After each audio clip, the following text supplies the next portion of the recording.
Hi friends, welcome to Bala's kitchen world. ఎంతో పర్ఫెక్ట్గా టేస్టీగా అస్సలు చేదు లేకుండా కాకరకాయ ఫ్రై ఎలా చేసుకోవాలో చూపిస్తానండి. ముందుగా కాకరకాయలని ఇలా సన్నంగా చక్రాల్లా కోసుకోవాలండి.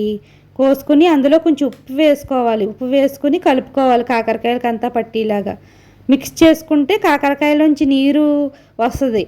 అందులోంచి కొంచెం చేదు పోతుంది అనమాట ఇలా పెట్టుకోవడం వల్ల. పక్కన పెట్టేసుకున్నాక పొయ్యి మీద బాణలు పెట్టుకుని వేరుశనగ గుళ్ళు వేసుకుని వేయించుకోవాలండి. సన్న మంట మీద వేయించుకోవాలి. చిన్న మంటలో పెట్టుకుని దోరగా వేయించుకోండి. దోరగా వేయించుకున్నాక ఈ మిక్సీలో వేసుకోండి. మిక్సీలో వేసుకున్నాక కొంచెం వెల్లుల్లిపాయలు జీలకర్ర వేసుకుని మిక్సీ వేసేసుకోండి. మిక్సీ వేసేసుకుని పక్కన పెట్టేసుకోండి. ఈ పొడి ఇలా ప్రిపేర్ చేసుకోవడం వల్ల కాకరకాయ ఫ్రై కమ్మగా ఉంటుందండి, బాగుంటుంది. ఇప్పుడు ఈ కాకరకాయలు ఉన్నాయి కదా, కాకరకాయలో నీరు వచ్చేస్తుందండి. నీరు వచ్చేసాక అందులో చూసారా ఎలా వచ్చేస్తుందో నీరు. కొంచెం నీళ్ళు వేసేసుకుని శుభ్రంగా కడిగేసుకోవాలి. కడిగేసుకుని ఒక గిన్నెలోకి తీసేసుకుందాం. ఇప్పుడు పొయ్యి మీద బాణలు పెట్టుకుని అందులో కొంచెం ఆయిల్ వేసుకోవాలండి. ఆయిల్ హీట్ అయ్యాక కాకరకాయలు వేసుకోవాలి. కాకరకాయ వేసుకుని దోరగా వేయించుకోవాలండి.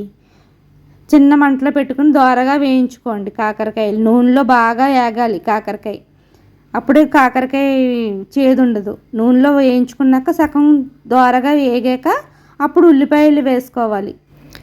ఇప్పుడు ఉల్లిపాయలు వేసుకున్నాక బాగా వేయించుకోండి. చిన్న మంటలో పెట్టుకుని వేయించుకోవాలండి.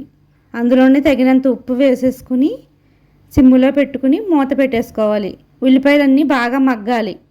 చిన్న మంటలో పెట్టేసుకుని మూత పెట్టేసుకోండి. ఇలా ఈ కాకరకాయ ఫ్రై వారానికి ఒకసారి చేసుకోండి. చాలా మంచిది హెల్త్కి. బాగుంటుంది టేస్టీగా. ఏ పప్పుల్లోనూ గట్రా నంచుకోవడానికి కూడా బాగుంటుందండి. కొంచెం ఇందులో ఏగేటప్పుడే కొంచెం షుగర్ వేసుకోవాలండి. ఒక చెంచాడు షుగర్ వేసుకుంటే అసలు చేదు ఉండదండి. షుగర్ వేసుకుంటే చిన్నపిల్లలు కూడా ఇష్టంగా తింటారు.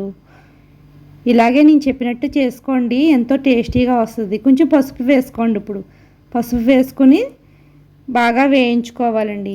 వేయించుకుని మూత పెట్టేసుకోండి. బాగా మగ్గబెట్టేసుకోవాలి. ఉల్లిపాయలు ఆ కాకరకాయ అంతా బాగా చిన్న మంటలో పెట్టుకుని వేయించేసుకోవాలి.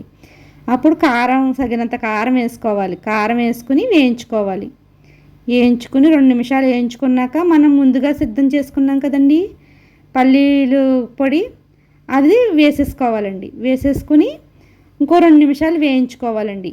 ఇప్పుడు ముందుగా వేయించుకున్న పౌడరే కదండి, ఎక్కువసేపు వేయించక్కర్లేదు. ఇంకో 2 నిమిషాలు వేయించుకుని అంతేనండి, అయిపోయింది. కాకరకాయ వేపుడి రెడీ అయిపోయింది. ఎంతో టేస్టీగా, ఎంతో సింపుల్గా చాలా బాగుంటుందండి. నచ్చితే లైక్ చేసి సబ్స్క్రైబ్ చేసుకోండి.